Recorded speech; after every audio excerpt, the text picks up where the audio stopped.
ഞാൻ പറയുന്നത് ഇതിലെ ഞാൻ പറയുന്നത് അല്ല, അതൊക്കെ സർക്കാരല്ലേ തീരുമാനിക്കേണ്ടത്, ഞാനല്ലല്ലോ തീരുമാനിക്കേണ്ടത്. അപ്പം ഞാൻ ആഗ്രഹിച്ചാൽ തുടരാൻ പറ്റൂലല്ലോ, അതൊക്കെ സർക്കാരാണ് തീരുമാനിക്കേണ്ടത്. പിന്നെ ഇതിനെ സംബന്ധിച്ച് ഞാൻ ഇപ്പോഴും പറയുന്നു, ഞങ്ങൾക്കൊന്നും മറയ്ക്കാനോ ഒളിക്കാനോ ഇല്ല. ഞങ്ങളുടെ കാലത്ത് ഈ ഉണ്ണികൃഷ്ണൻ പോറ്റിക്ക് അല്ലെങ്കിൽ നമ്മൾ ഉണ്ണികൃഷ്ണൻ പോറ്റി എന്ന് പറയുന്നത് ഞങ്ങളുടെ ഭാഗമേ അല്ല, ഞങ്ങളുടെ പ്രശ്നമേ അല്ല. ഞങ്ങൾ എന്തായാലും മുകളിലേക്ക് എടുത്തത് സ്മാർട്ട് ക്രിയേഷൻസ് എന്ന് പറയുന്ന ഒരു സ്ഥാപനത്തെയാണ്. പക്ഷേ ആ സ്മാർട്ട് ക്രിയേഷനും ഇപ്പോൾ ചെറിയ കുഴപ്പമെന്നുള്ള മട്ടിലാണ് കാര്യങ്ങൾ വന്നുകൊണ്ടിരിക്കുന്നത്.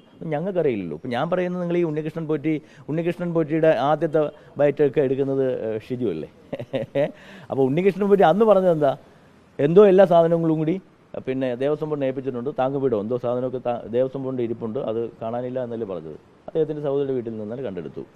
അദ്ദേഹത്തിൻ്റെ പ്രശ്നം എന്താ എന്ന് മനസ്സിലായില്ലേ? ദേവസ്വം ബോർഡിനെ കൊടുക്കുക എന്നുള്ളതായിരുന്നു. ആ ആക്ഷേപവും ഏറ്റെടുത്തുകൊണ്ടായിരുന്നു എല്ലാ പ്രതിപക്ഷ നേതാവ് ഉൾപ്പെടെയുള്ള നേതാക്കൾ വന്നത്. ഇപ്പോൾ അവർക്ക് തന്നെ വിനയായി മാറിയില്ലേ? ഞാൻ പറയുന്ന ഉണ്ണികൃഷ്ണൻ പോറ്റിയുടെ പേര് പറയാൻ പറ്റുന്നുണ്ടോ അവർക്ക്? ഉണ്ണികൃഷ്ണൻ പോറ്റി പ്രതിയായി മാറിയില്ലേ? ഉണ്ണികൃഷ്ണൻ പോറ്റിയെ അന്വേഷണം പോവുകയല്ലേ? എവിടെയാണ് ഉണ്ണികൃഷ്ണൻ പോറ്റിയുടെ കൂട്ടാളികളുടെ വീട്ടിൽ നിന്നും അല്ലെങ്കിൽ അവരുമായി നിന്നും സ്വർണം സീസ് ചെയ്തെടുക്കുന്ന അല്ലെങ്കിൽ സ്വർണം സീസ് ചെയ്യാൻ പോകുന്നു എന്ന വാർത്തകളിലേക്ക് വരികയല്ലേ? പിന്നെ എന്തിനാണ്?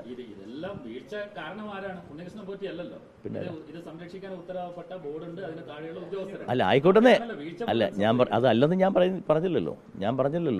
2019 ഇങ്ങോട്ടുള്ള ഉദ്യോഗസ്ഥരുടെ ഭാഗത്ത് വീഴ്ചകൾ ഉണ്ടായിട്ടുണ്ട്, അക്ഷന്തവ്യമായ അപരാധം ഉണ്ടായിട്ടുണ്ട്. അതൊക്കെ വിജിലൻസ് റിപ്പോർട്ടിൽ പറഞ്ഞിരിക്കുന്ന കാര്യമല്ലേ? ആരും അത് ഒളിച്ചു വയ്ക്കുന്നില്ലല്ലോ. പിന്നെ എപ്പോഴാണ് ഇത് പുറത്തു വരുന്നത്? ഞങ്ങൾ കൊണ്ടുപോകുമ്പോഴല്ലേ, ഞങ്ങളുടെ നേതൃത്വത്തിൽ കൊണ്ടുപോകുമ്പോഴല്ലേ. അപ്പം ഞങ്ങളുടെ നേതൃത്വത്തിൽ കൊണ്ടുപോകുമ്പോൾ ഉണ്ടായൊരു വീഴ്ച, ആ വീഴ്ച ഉദ്യോഗസ്ഥ തലത്തിൽ ഉണ്ടായിട്ടുള്ളതാണ്. Special commissioner അറിയിച്ചില്ല. അങ്ങനെയാണല്ലോ ഇതൊക്കെ പുറത്തു വരുന്നത്. പുറത്തുനിന്ന് നന്നായി എന്നുള്ളതാണ് ഞങ്ങളുടെ അഭിപ്രായം. കാരണം ഭഗവാന്റെ ഒരു തരി പൊന്നെങ്കിലും ഒരു സ്വർണം എങ്കിലും നഷ്ടപ്പെട്ടിട്ടുണ്ടെങ്കിൽ അത് തിരിച്ചു വരാൻ കാരണമായത് ഞങ്ങളുമായി ബന്ധപ്പെട്ടല്ലേ. അതിൽ ഞങ്ങൾക്ക് സന്തോഷമുണ്ട്. കാരണം അതുകൊണ്ടാണല്ലോ ഗവൺമെൻറ് സത്യസന്ധമായ അന്വേഷണം നടക്കണം ഞങ്ങൾ കോടതിയോട് ആവശ്യപ്പെട്ടത്.